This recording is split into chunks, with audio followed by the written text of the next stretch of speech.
Hari ini tentang apa ya, Ustadz? Baik, hari ini tentang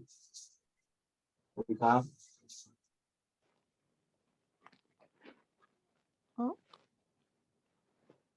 eh, wah, putus-putus.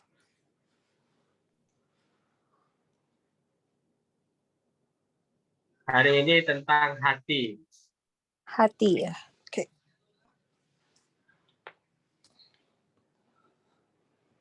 Baik, sebelumnya kita membaca Al-Fatihah dulu.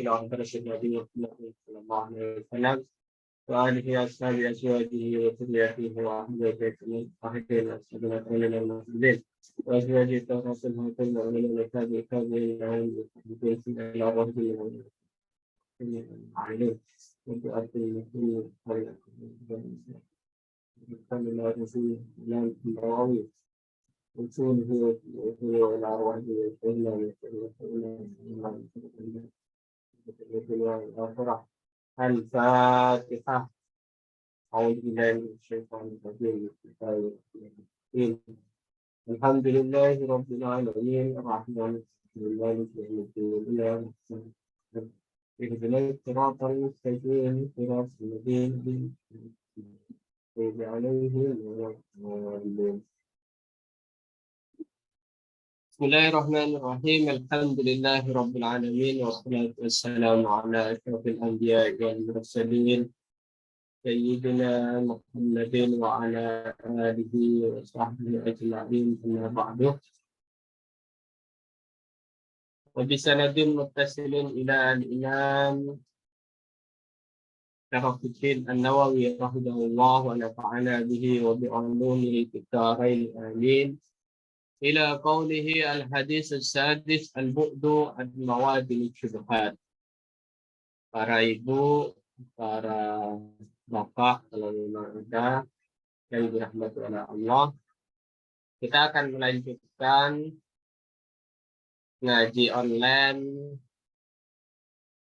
risalah atau kumpulan hadis Arba'in Nawawi yang dikarang oleh Imam Nawawi, di mana pada malam hari ini kita sampai ke hadis yang nomor 4, yang nomor 6. Di sini diriwayatkan an Abi Abdullah An-Nu'man bin Bashir. Diriwayatkan dari Abi Abdullah An-Nu'man bin Bashir. Jadi hadis ini diriwayatkan salah satu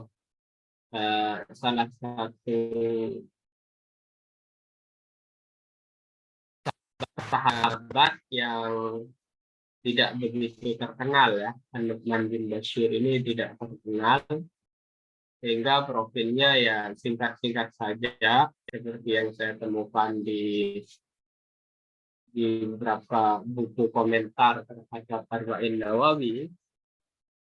Di sini dijelaskan, sebentar saya share profilnya An-Nu'man bin Bashir. Di sini dijelaskan bahwa An-Nu'man bin Bashir ini termasuk bayi pertama yang dilahirkan di tengah kaum Ansar pasca hijratul Rasul. Jadi setelah Rasulullah hijrah pada tahun pertama dari hijrah atau tahun ke-13 dari kenabian.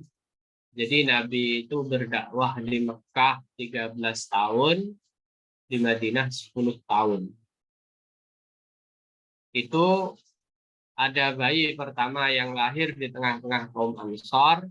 Kaum Ansar adalah kaum yang menyambut Nabi, penduduk asli pribumi dari Madinah, itu disebut Ansar. Ansar sendiri maknanya para penolong.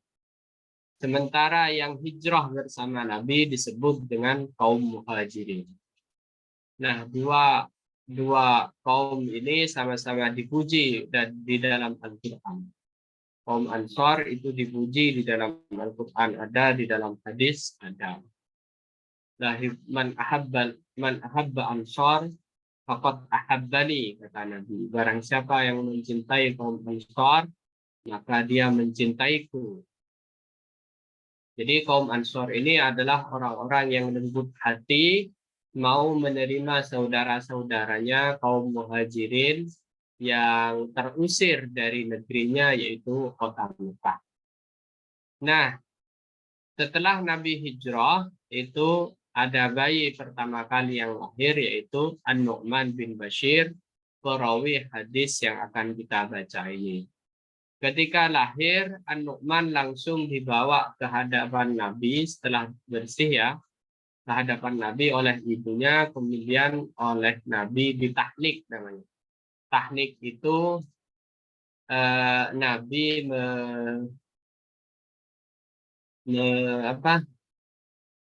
makan kurma gitu ya, tapi nggak sampai habis, sekedar ludah Nabi yang suci itu bercampur dengan kurma, kemudian kurma tersebut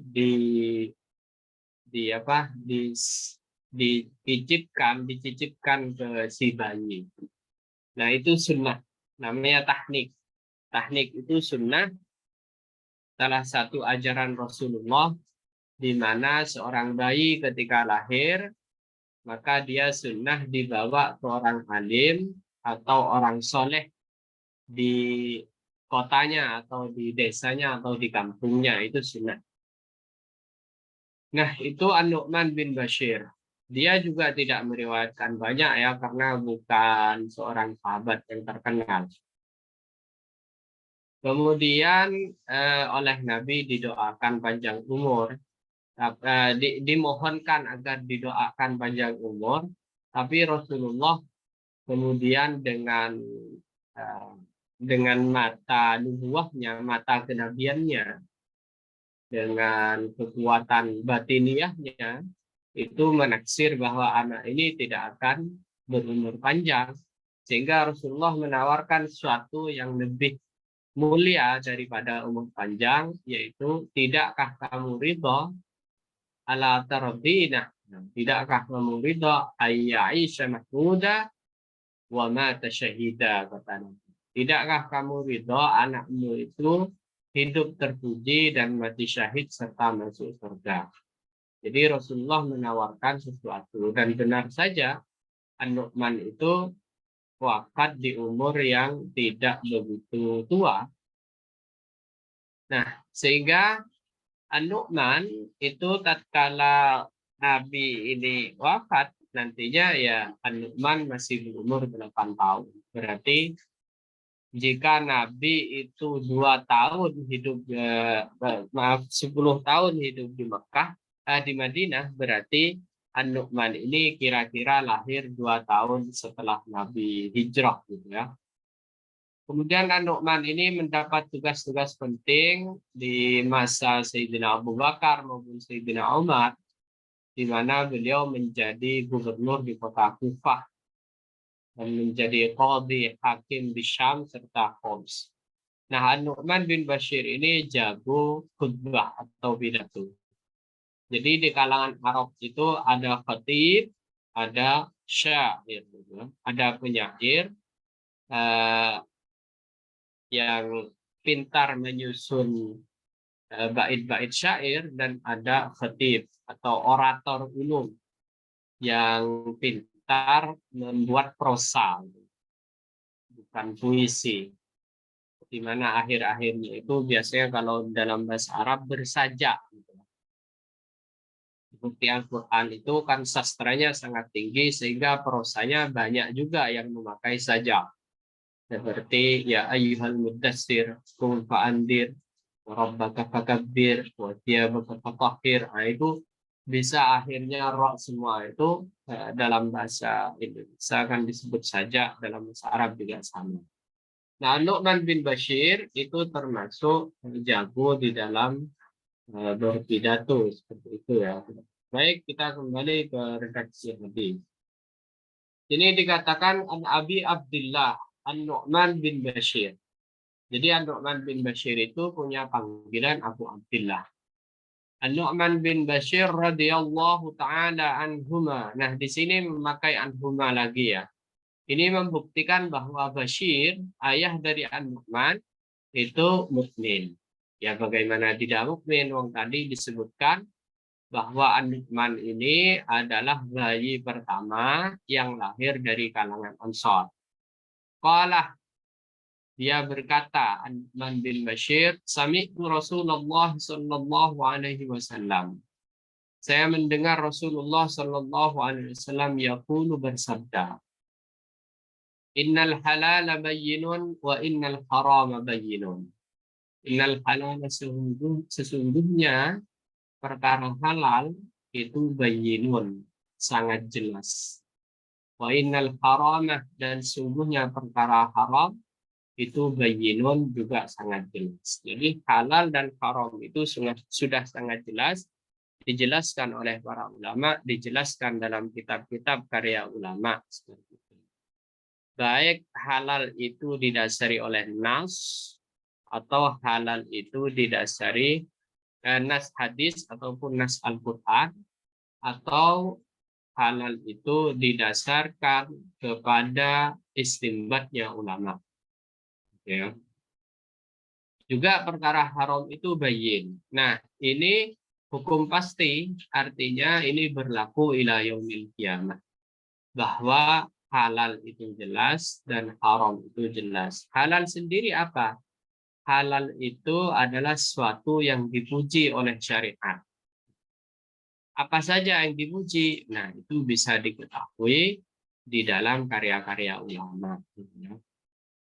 Baik dalam bentuk makanan, pakaian, maupun perilaku sehari-hari, mana yang halal, mana yang haram, itu semuanya sudah jelas dan memang perlu mengaji, ya.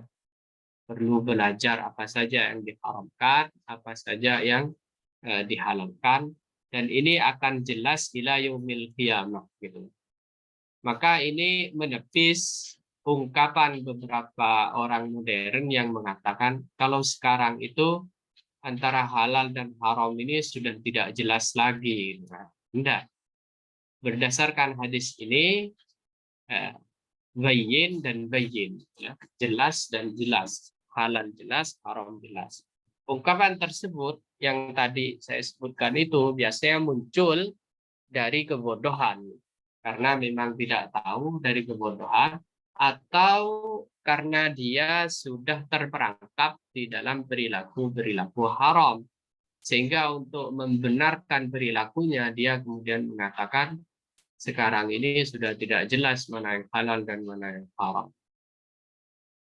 Nah, sebenarnya menurut hadis Nabi, dan itu berlaku ila yaumil qiyamah, sampai hari kiamat, yang haram jelas, yang halal itu sudah jelas.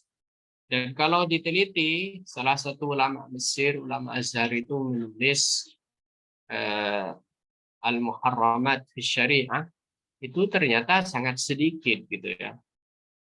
Yang diharamkan oleh syariat itu tidak banyak. Ya, khamr, zina, makan babi, ya semacam itu, nggak banyak. Ini membuktikan bahwa syariat Islam itu syariat yang mudah. Ad-din yusrun. Agama itu mudah, sehingga yang dilarang itu ya sangat sedikit. Makanya di dalam mazhab Syafi'i itu ada kaidah mengatakan al-aslu fi syai' al-halal hatta ya'ti nassu bi tahrimihi. Asal hukum dari segala sesuatu itu adalah halal. Ini kaidah, ya. Asal segala hukum sesuatu itu halal sehingga ada nas yang menjelaskan keharamannya, begitu. Sehingga kaidah ini memang menampilkan agama Islam yang mudah, gitu. Sehingga agama Islam itu tidak dipahami secara kaku dan menyulitkan, tidak. Ad-dinu yusrun, kata Nabi. Yassiru wala tu'assiru, permudah jangan persulit. Basyiru wala tunaffiru, beri kabar gembira, jangan kau takut-takuti. Nah, itu agama Islam. Jadi al-halalu bayyinun wal haramu bayyinun. Terus ada juga ungkapan-ungkapan orang modern yang kalah dengan setan, ya. Mereka biasanya mengatakan cari yang halal aja sulit zaman sekarang ini. Cari yang haram aja sulit di zaman sekarang, apalagi yang halal. Sebenarnya ungkapan-ungkapan semacam itu muncul dari syahwat untuk meraih dunia yang berlebihan, gitu ya. Sehingga mereka cenderung mengabaikan syariat di dalam pencarian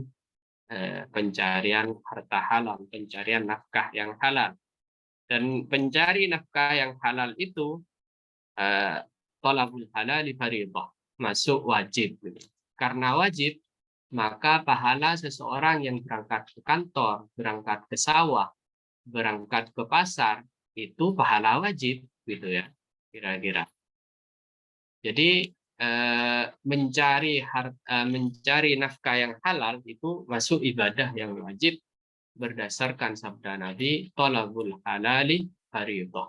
Jadi kalau sampean sering mendengar thalabul ilmi fardhah, maka ada hadis lain berbunyi thalabul halali fardhah. Jadi kesimpulannya bisa disimpulkan dari hadis tersebut bahwa seorang yang berangkat mencari nafkah ke kantor, ke sawah, ataupun ke pasar itu mendapat pahala fardhah, mendapat pahala wajib. Terus apa yang tidak jelas? Nah, ini ada lanjutannya. Wa bainahuma, dan di antara halal dan haram mustabihatun. Ada perkara-perkara syubhat namanya. La ya'lamuhunna, yang banyak tidak diketahui, katsirun oleh orang banyak, minan nasi, dari manusia. Jadi ada perkara yang ada di antara halal dan haram.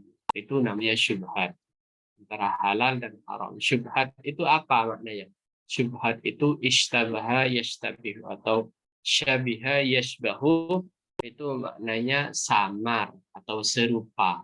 Ini kayak halal, kayak haram. Nah, itu namanya syubhat. Syubhat. La ya'lamuhunna katsirun minan nas. Nah, syubhat inilah yang bisa diidentifikasi sebagai sesuatu yang belum memiliki status, gitu ya. Cuma nanti ketika diperinci oleh ulama, ketika diteliti oleh ulama, dan kemudian dia dekat ke halal, maka itu dihukumi halal. Kira begitu. Ketika dia dekat ke haram, maka dia dihukumi haram. Gitu ya. Makanya ada itu pembahasan di fikih itu bagaimana seandainya kita itu bertransaksi jual beli kepada orang yang dia itu masyhur sebagai penadah barang curian, gitu. Apakah boleh? Tetap boleh, kata ulama. Karena ketika sampean masuk ke tokonya, sampean kan tidak bisa mengidentifikasi, mengetahui mana yang hasil curian, mana yang bukan. Maka bermuamalah atau bertransaksi dengan orang yang masyhur, yang terkenal dia sebagai penadah misalkan, itu masuk dibolehkan, tapi dibolehkannya masih syubhat seperti itu. Syubhat itu sebaiknya dihindari, berdasarkan kelanjutan dari hadis ini. Faman, adapun orang ittaqa, yang menjauhi orang asyubhati, perkara-perkara syubhat, faqadis tabra'ah, maka dia telah membebaskan diri lidinihi, untuk agamanya, wa irdihi, dan kehormatannya. Nah, orang yang menghindari perkara syubhat itu berarti sayang sama dirinya, sayang dengan kehormatannya, dan sayang terhadap agamanya. Ada satu contoh syubhatnya, misalkan ketika Nabi waktu itu belum ada lampu ya, belum ada PLN tentunya. Nabi habis sholat subuh, kemudian dijemput oleh istrinya Sofia. Itu kan berarti suasananya agak-agak buram, gitu ya. Terus ada sekelompok sahabat lewat di depan Nabi. Kemudian Nabi memanggil, tunggu ala rislik. Sebentar, sebentar. Iya ya Rasulullah. Ketahuilah bahwa yang bersama saya ini Sofiyah, istri saya. Ini salah satu bentuk. Kemudian kata sahabat, ya Rasulullah, dari mana kami akan curiga bahwa itu bukan istrimu? Tidak, kata Nabi. Ini semua agar menghilangkan syubhat, gitu ya, menghilangkan kesamaran, keserupaan, sehingga kalian tidak menuduh yang bukan-bukan. Jadi syubhat itu penjelasannya lebih umum dari sekedar makanan, dari sekedar harta, gitu ya. Termasuk sikap itu juga bisa masuk kategori syubhat, seperti contoh hadis barusan Nabi bersama Siti Sofia. Jadi untuk menyingkirkan suudor dari orang para sahabat yang lewat depan Nabi, maka Nabi perlu menjelaskan bahwa yang bersama saya ini adalah istri saya. Nah, sehingga juga termasuk syubhat juga adalah ketika seorang suami menggauli istrinya tatkala haid. Nah, maka di dalam mazhab Syafi'i, ketika istri haid itu hanya boleh digauli selain pusar dan lutut, gitu. Baina surra wa rukbah. Nah, selain pusar dan lutut, itu istri dianjurkan agar menutupinya seperti itu. Nah, ini pendapat ini adalah ngambil pendapat famanit takut syubahati faqadis tabro alidinihi wa irdi. Barang siapa yang menjauhi perkara syubhat, maka dia telah menyelamatkan atau membebaskan diri untuk agama dan kehormatannya. Jadi yang ketat dalam menyikapi syubhat itu biasanya begitu. Meskipun dalam konteks menggauli istri tatkala haid, ya, tatkala menstruasi itu juga ada pendapat yang tidak ketat. Seperti misalkan di Malikiyah, di mazhab Maliki itu ya isna'u kulla syai'in nikah, katanya. Berbuatlah apa saja kecuali nikah. Artinya yang tidak boleh itu jima. Gitu. Selain jima ya boleh-boleh saja. Jadi syubhat itu seperti itu para ibu. Jadi sesuatu yang belum final dan sangat luas pendapatnya. Artinya ketika sesuatu itu syubhat, maka di situ banyak sekali pendapat nantinya. Cuma kalau orang ini warok, gitu, orang ini hati-hati, maka dia mengambil pendapat yang hati-hati. Cuma dalam kondisi tertentu, umpamanya di luar negeri, ya, yang tidak ada restoran halal, maka tidak perlu mengambil pendapat yang ketat, gitu ya. Asalkan sampean tidak melihat sendiri ke dapur, gitu ya, dan memilih makanan-makanan yang memungkinkan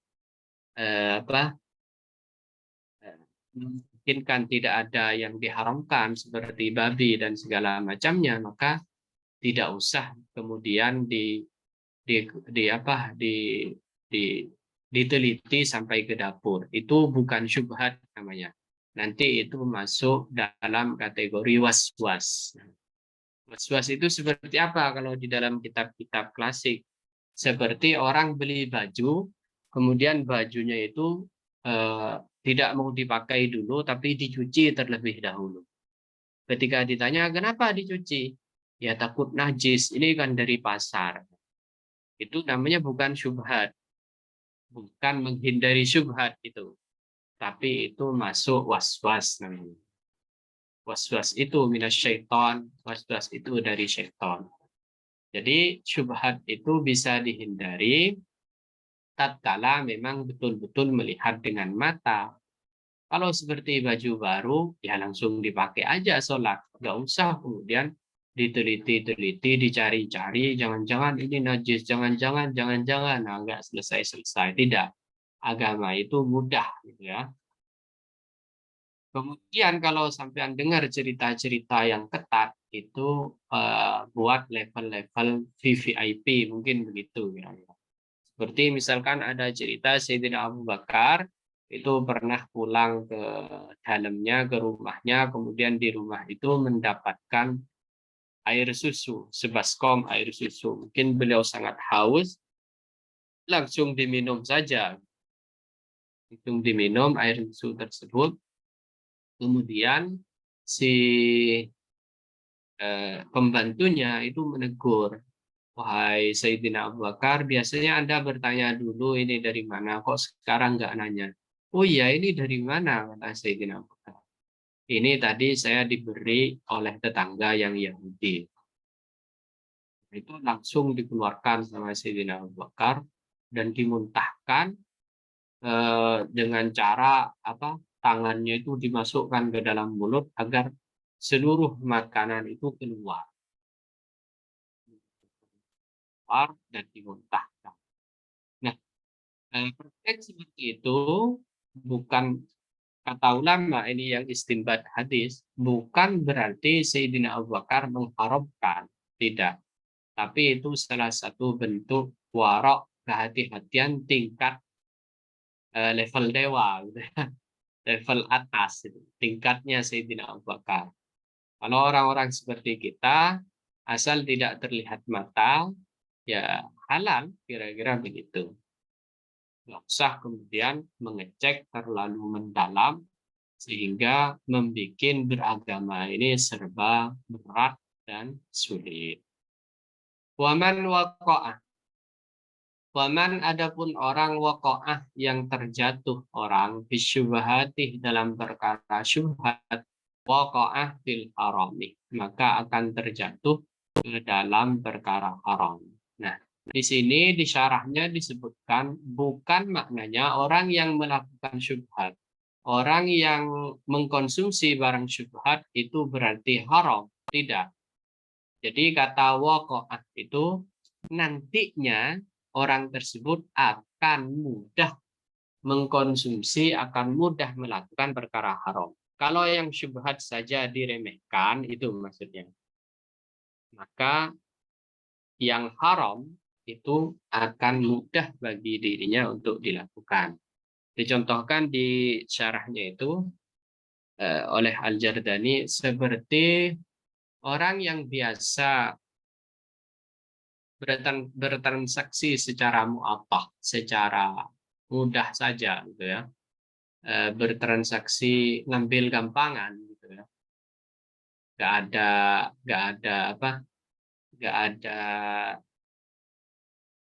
ucapan jual belinya, ya mu'attah. Artinya meremehkan sesuatu, maka suatu saat dia akan nyampe ke perkara yang haram. Itu maksudnya. Jadi kata-kata waman waqa'a fi syubhat waqa'a fil haram itu maknanya barang siapa yang terjatuh ke dalam perilaku syubhat, maka dia akan begitu. Suatu saat akan terjatuh ke dalam perkara yang haram. Itu yang dimaksud. Contohnya seperti apa? Karra'i seperti pengembala kambing. Yar'a haulal hima, di mana dia mengembala di sekitar batas.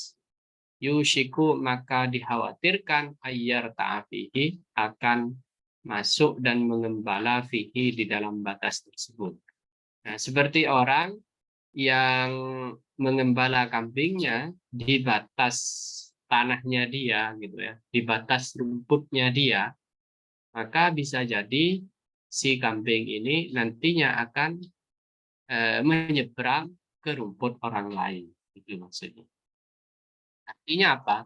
Seseorang yang meremehkan perkara syubhat itu dikhawatirkan suatu saat akan masuk ke dalam perkara yang diharamkan oleh Allah. Ala ketahuilah wa inna likulli malikin hima.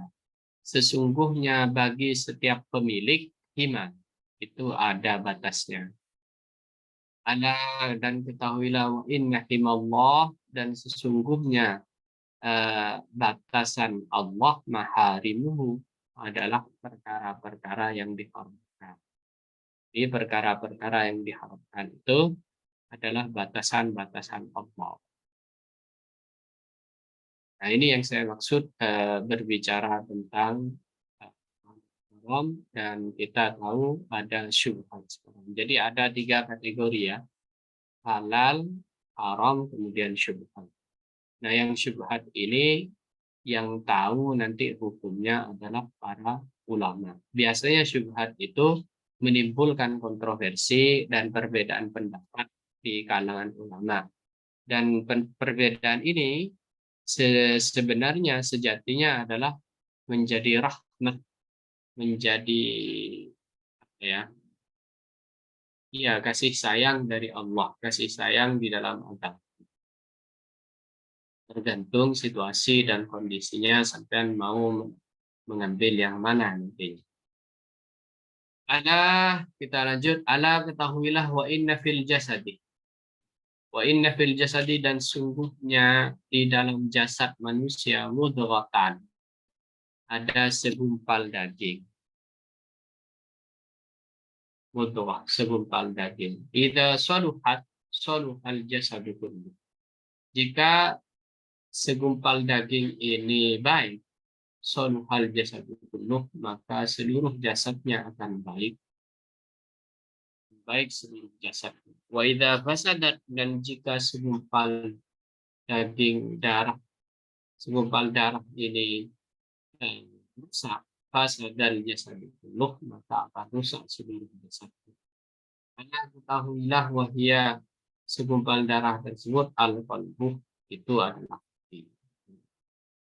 Ini menunjukkan pentingnya hati gitu ya, pentingnya merawat hati. Baik merawat dalam pengertian dari sifat-sifat tercela maupun mungkin secara medis. Secara medis, hati itu kan berperan katanya memfilter, menetralisir racun. Ya. Ketika hati seseorang terkena, maka biasanya imunitas tubuhnya menurun. Mungkin nanti ibu-ibu ya yang mendalami medis bisa menambahkan ilmunya terkait dengan hati, fungsi hati. Ya. Dan saya akan mengomentari dari aspek agama bahwa hati itu di dalam Islam digambarkan seperti raja. Jadi jika tubuh manusia itu kerajaan, maka rajanya itu adalah hati. Yang menggerakkan sampean, menggerakkan saya untuk hadir di majelis ilmu pada saat ini adalah hati, gitu kan. Jadi seluruh tubuh, anggota tubuh kita itu digerakkan oleh raja yang disebut dengan hati. Jadi raja itu diibaratkan seperti hati itu diibaratkan seperti raja dalam konteks Islam. Kemudian akal itu siapa? Akal itu digambarkan seperti wazirnya, seperti perdana menteri. Raja biasanya itu mencari atau meminta pendapat akal, meminta pendapat perdana menteri. Nah, hati itu biasanya berkomunikasi dengan akal, lanjut atau tidak, kira-kira seperti itu. Nah, ketika seseorang melakukan pelanggaran, bermaksiat, maka itu biasanya pertimbangan-pertimbangan si wazir, pertimbangan-pertimbangan perdana menteri itu sudah tidak dihiraukan lagi, biasanya begitu. Sehingga ia diliputi oleh syahwat, ia diliputi oleh amarah, sehingga dia terjebak di dalam pelanggaran. Nah, itu kira-kira seperti itu. Ya. Jadi Imam Ghazali itu menggambarkan hati itu seperti raja. Mata ini oleh Imam Ghazali itu digambarkan seperti mata-mata. Nah, dia dikirim gitu kan kemana untuk melihat kondisi alam sekitar, kemudian dikirim informasinya ke akal dan ke hati. Sehingga di sini kata Nabi, idza saluhat saluhal jasadu kullu. Itu uniknya hati ya. Ketika hati baik, maka seluruh jasad akan baik. Artinya perilaku tubuh kita akan baik. Perilaku anggota tubuh kita akan baik. Begitu juga sebaliknya. Ketika hati kita rusak, penuh dengki, penuh amarah, penuh kesombongan, maka itu juga akan merusak tubuh kita. Perilaku kita tidak baik, seperti itu. Sehingga hati itu di dalam ilmu tasawuf, kalau di dalam Islam, itu mendapat perhatian khusus. Bahkan seluruh kajian, seluruh pembahasan di dalam tasawuf itu dalam rangka memperbaiki hati. Dan hati itu termasuk yang tidak bisa dikontrol oleh siapapun. Orang bisa secara zahir menampakkan dirinya hormat kepada orang lain, gitu ya. Tapi hati bisa jadi berbeda. Jadi hati itu termasuk sirrullah, termasuk rahasia Allah. Termasuk rahasia Allah yang tidak bisa diidentifikasi dengan mudah. Rawahu, meriwayatkan pada hadis ini Al-Bukhari, Imam Bukhari, wa Muslimun, dan Imam Muslim.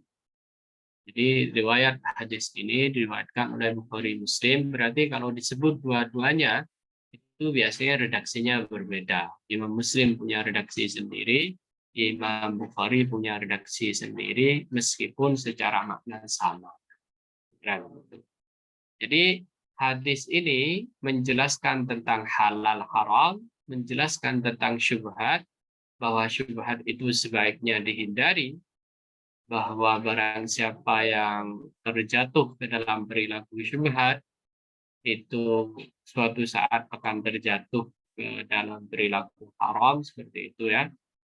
Diibaratkan seperti orang yang mengembala, dia mengembala di batas-batas miliknya sendiri, maka bukan tidak mungkin hewan gembalaannya akan nyelosor gitu ya ke milik orang lain. Kemudian yang terakhir, hadis ini menjelaskan tentang pentingnya merawat hati. Bahwa hati itu diibaratkan seperti raja, sehingga jika rajanya baik, presidennya baik, kebijakan-kebijakan yang dihasilkan juga akan baik, dan masyarakatnya akan baik. Kira-kira demikian. Selanjutnya kami serahkan ke Ibu moderator untuk melanjutkan diskusi. Silakan Ibu.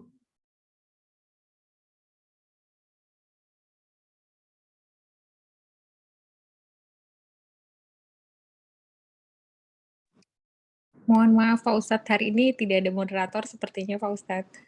Oh, iya ya. Berarti moderatornya dialihkan ke saya. Silakan Ibu.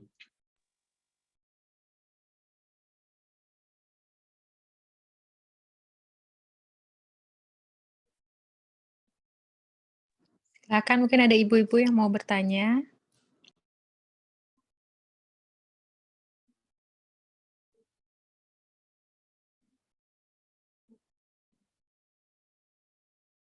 Suara saya jelas, Ibu Ana. Alhamdulillah Pak Ya, Ustadz jelas. putus-putus. Tadi Oh, sempat putus-putus, tapi sekarang sudah bagus Pak Ustadz. soalnya hujan.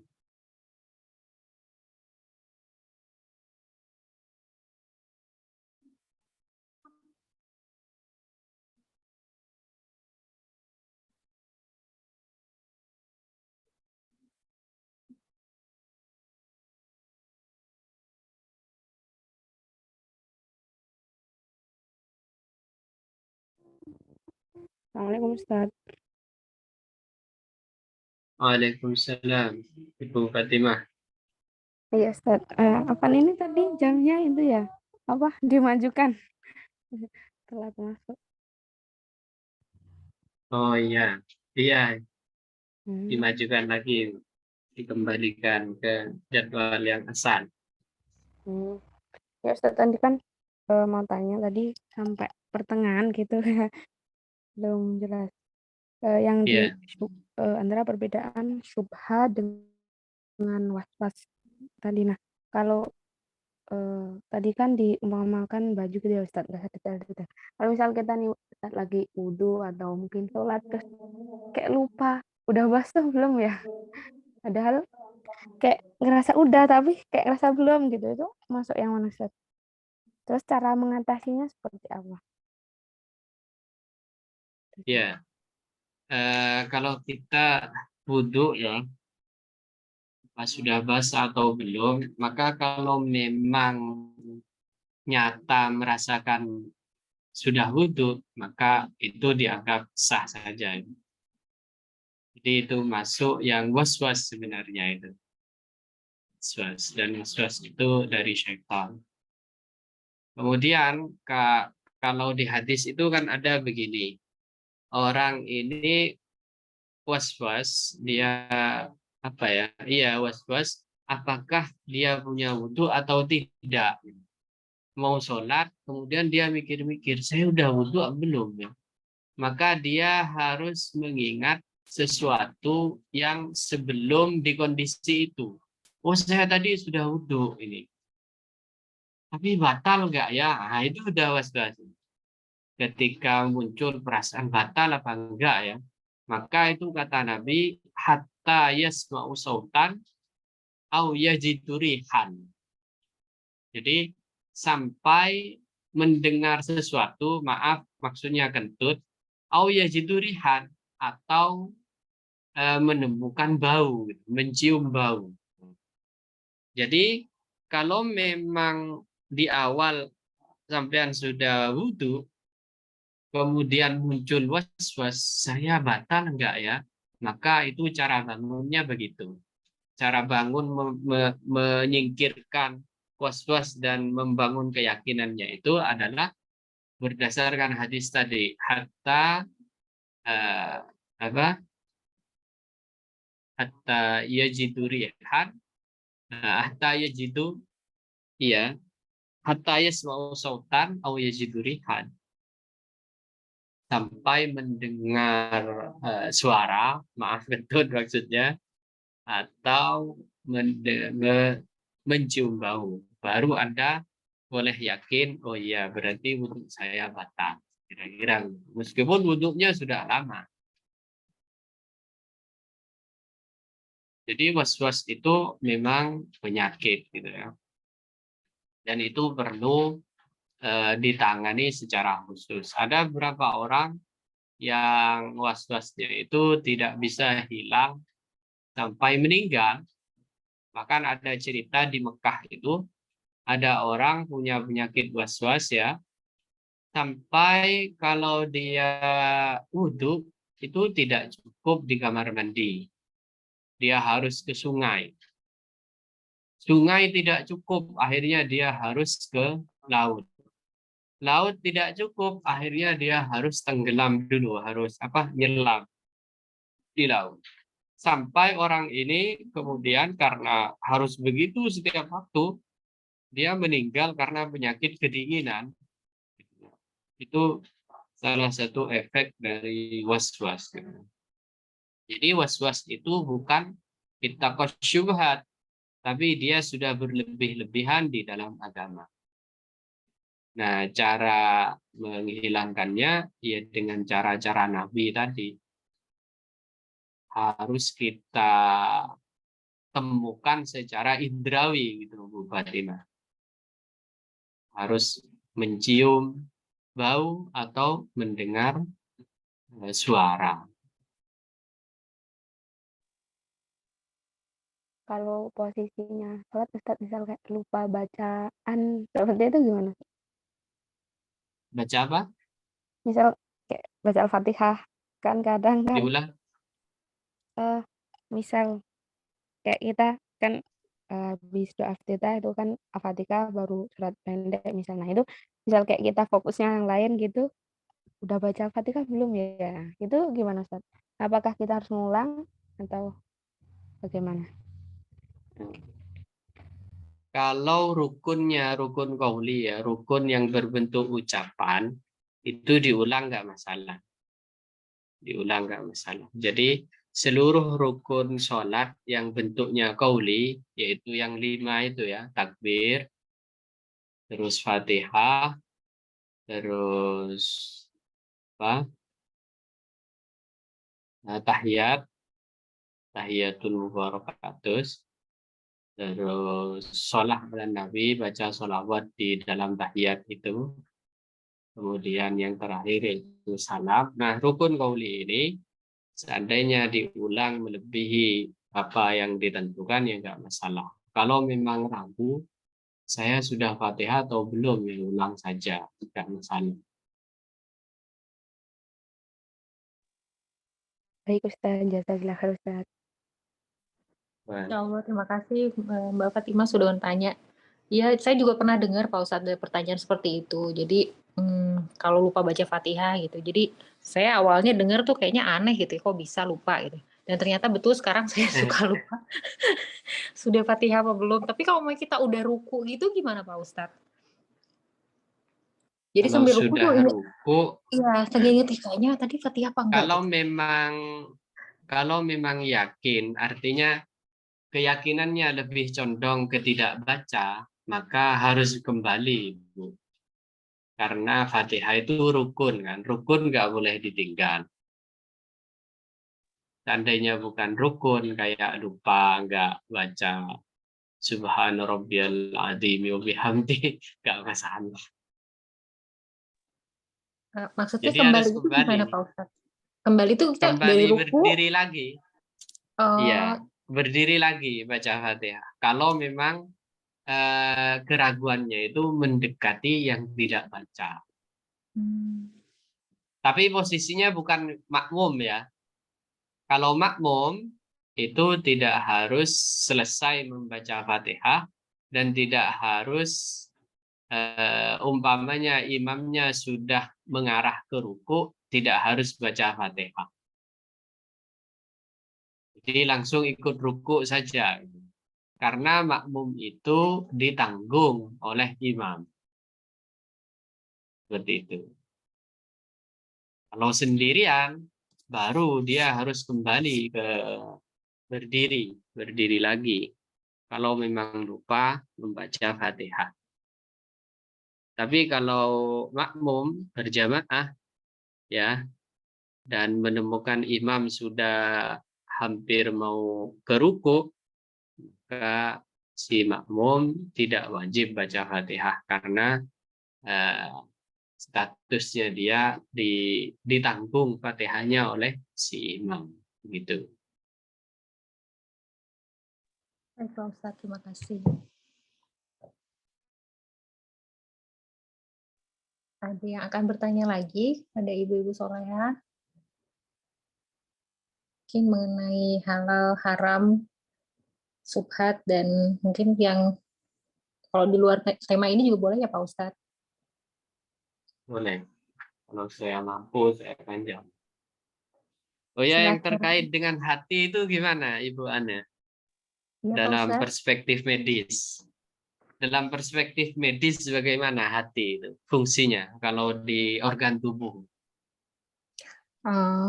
Banyak ya Pak Ustadz ya fungsinya.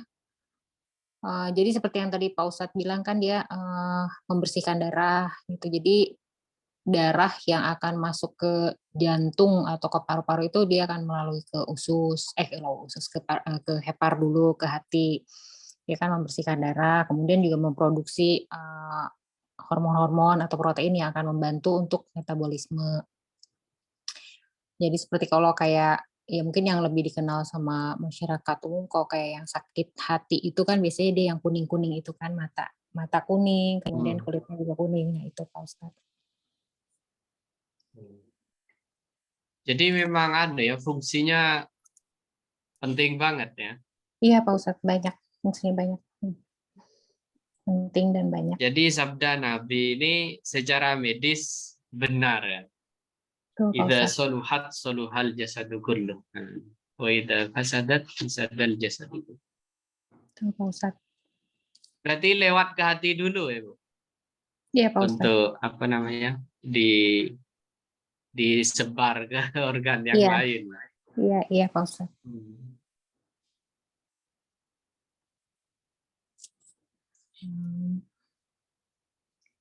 Silakan mungkin ada yang lain yang akan bertanya. Saya jadi moderator nih Pak Ustadz. Ngedadak. Nggak moderator, saya cuma ini aja bantuin biar mungkin ada ibu yang mau bertanya atau masih ada yang ingin ditanyakan?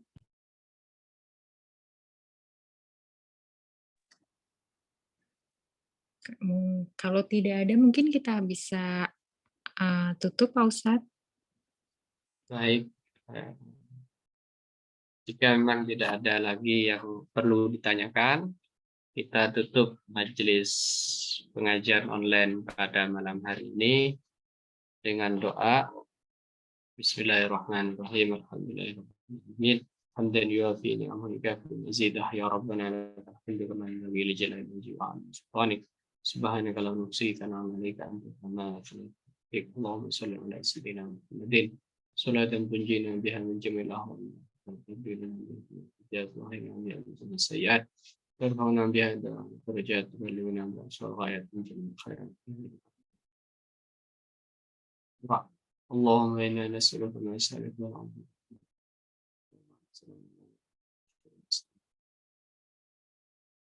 اللهم إنا نسألك رضاك والجنة ونعوذ بك من سخطك والنار. اللهم إنا نسألك العفو والعافية والمعافاة في الدين والدنيا والآخرة.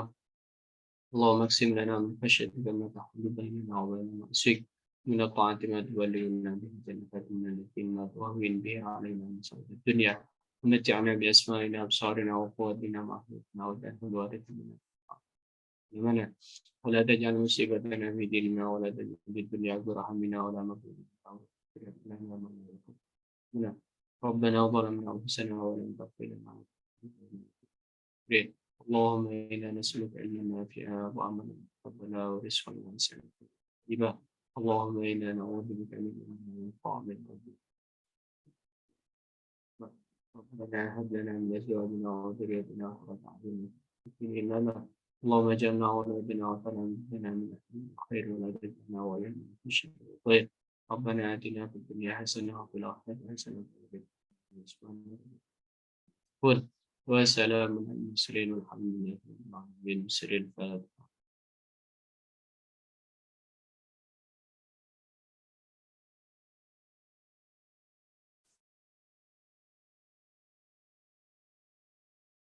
Kiranya cukup, kurang lebihnya mohon maaf. Assalamualaikum warahmatullahi wabarakatuh. Waalaikumsalam warahmatullahi wabarakatuh. Terima kasih Pak Ustadz. Sama. Baik, saya pamit ya. Baik Pak Ustadz.